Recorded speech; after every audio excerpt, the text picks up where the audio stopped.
तेलंगाना के बाद अजला में आइंदा 3 दिन तक शदीद से शदीद बारिश की पेश क़यासी की गई है। महकमे मौसमियात ने इत्तला दी कि कोत्तागुड़म और खम्मम अजला में जुमेरात से जुमा की सुबह तक भारी से बहुत भारी बारिश होगी। मुतालिका अजला के रेड अलर्ट जारी कर दिया गया है।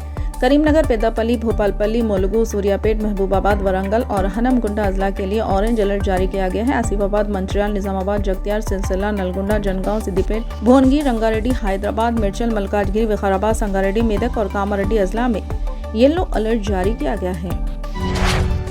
भारतीय जनता पार्टी ने जुमेरात को कांग्रेस पर वजीर आजम नरेंद्र मोदी के खिलाफ तशद्दुद भड़काने वाले बयानात का इस्तेमाल करने का इल्जाम लगाया और कहा कि सियासी हरीफों को निशाना बनाने के लिए तकरीरों में कत्ल और तशद्दुद जैसे अल्फाज का इस्तेमाल नहीं किया जाना चाहिए। इत्तलात व नशरियात के वजीर अश्विनी विष्णु ने कहा कि अपोजिशन को अपनी सियासी गुफ्तगू में शाइस्तगी और संजीदगी को बरकरार रखना चाहिए, क्योंकि इस तरह के इश्तियाल अंगेज अल्फाज के इस्तेमाल से मुआशरे पर नफ्सियाती असर पड़ता है, तशद्दुद को फ़रोग़ मिलता है और गैर ज़रूरी तनाव बढ़ता है।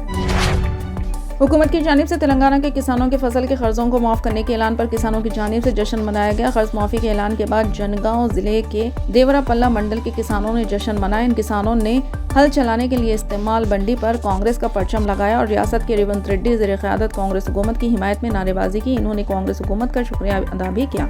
इस वाक़े का वीडियो सोशल मीडिया पर वायरल हो गया, जिसको सबसे पहले तेलंगाना कांग्रेस के ट्विटर अकाउंट पर पोस्ट किया गया। तेलंगाना के कई अजला में बारिश का सिलसिला जारी है। इस दौरान कोत्तागुड़म जिले में मंदिर के दर्शन के लिए जाने वाले 30 भक्त नदी में अचानक पानी आने से फंस गए। ये वाक़या कोत्तागुड़म जिले के ईश्वरापेट मंडल के नारायणपुरम के कट्टा मैसमा के पास पेश आया। मुकामी लोगों ने पुलिस को इसकी इत्तला दी और पुलिस ने NDRF टीम को तलब करते हुए पानी में फंसे भक्तों को निकालने की कोशिश कर रहे हैं। खम्मम जिले से ताल्लुक़ रखने वाले वज़ीर नागेश्वर राव को इत्तला मिलने पर इन्होंने नेवी के हेलीकॉप्टर को रवाना कर दिया। हेलीकॉप्टर के जरिए पानी में फंसे अफराद को निकाला जा रहा है। उत्तर प्रदेश के मुजफ्फरनगर में कानून यात्रा के दौरान पुलिस ने सभी होटलों, दुकानदारों और ठेले वालों को मालिक का नाम अवामी तौर पर लिखने का हुक्म दिया। इसे लेकर सियासी घमासान तेज हो गया है। अब इस पर जावेद अख्तर ने अपना रद्द-ए-अमल जाहिर किया। उन्होंने यूपी पुलिस के इस फैसले का मवाजना यूं से किया है। जावेद अख्तर ने सोशल मीडिया प्लेटफॉर्म एक्स पर लिखा, मुजफ्फरनगर यूपी पुलिस ने अहकाम दिए हैं कि आने वाले दिनों में किसी खुसूसी मजहबी जुलूस के शहरा पर सभी दुकानों, रेस्टोरेंट और यहाँ तक के गाड़ियों पर मालिक का नाम खास तौर पर वाज़ेह तौर पर लिखा जाए। ऐसा क्यों? इन्होंने मजीद लिखा, नाज़ी जर्मनी में सिर्फ खुसूसी दुकानों और घरों पर निशान बनाते थे।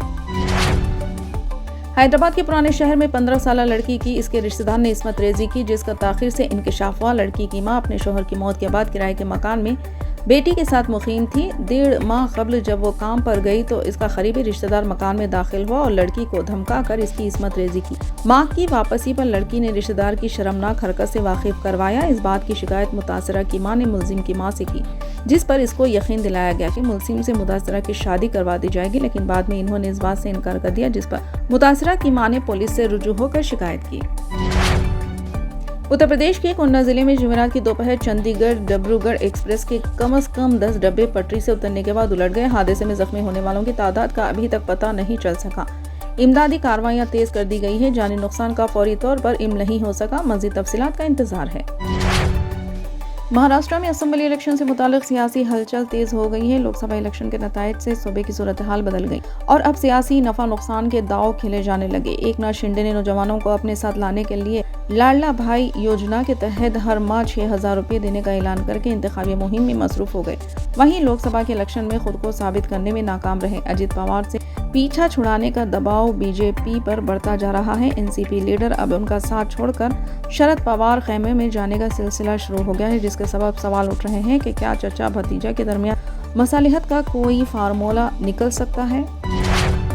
6 जुलाई 2024 का दिन हिंदुस्तान की तारीख में हमेशा याद रखा जाएगा, क्योंकि इस दिन मौलाना आज़ाद नेशनल उर्दू यूनिवर्सिटी में मानू लॉ स्कूल की जानिब कानून के तलबा के लिए बनाई गई तमसीली अदालत का attorney general of India Shri R Venkat Ramana ने इफ्तिताह अंजाम दिया था। मुल्क के लाखों करोड़ों उर्दू शायकीन के लिए यकीनन ये एक खुश आइंद खबर है। अब हज़ारों उर्दू मीडियम तलबा के लिए मुमकिन होगा कि वो कानून की तालीम भी उर्दू मीडियम से हासिल कर सकते हैं। Attorney general of India Shri R Venkat Ramana ने मानू मूट कोर्ट का इफ्तिताह अंजाम देते हुए खुशी का इजहार किया। मानू लॉ स्कूल के इस तमसीली कमरा अदालत को इनके नाम से ही नामानून किया गया। इन्होंने कहा कि उर्दू ज़ुबान में कानून की तालीम हिंदुस्तान की सकाफती दौलत में इजाफे का बायस बनेगी। इनके अल्फाज में लॉ स्कूल दरअसल कानून के तलबा तजुर्बा गाहें हैं। इस पस मंज़र में उर्दू मीडियम से लॉ की तालीम हासिल करने वाले तलबा के लिए उर्दू एक कीमती असासा साबित हो सकती है जो उन्हें मुनफरिद मौका फराहम करेगी।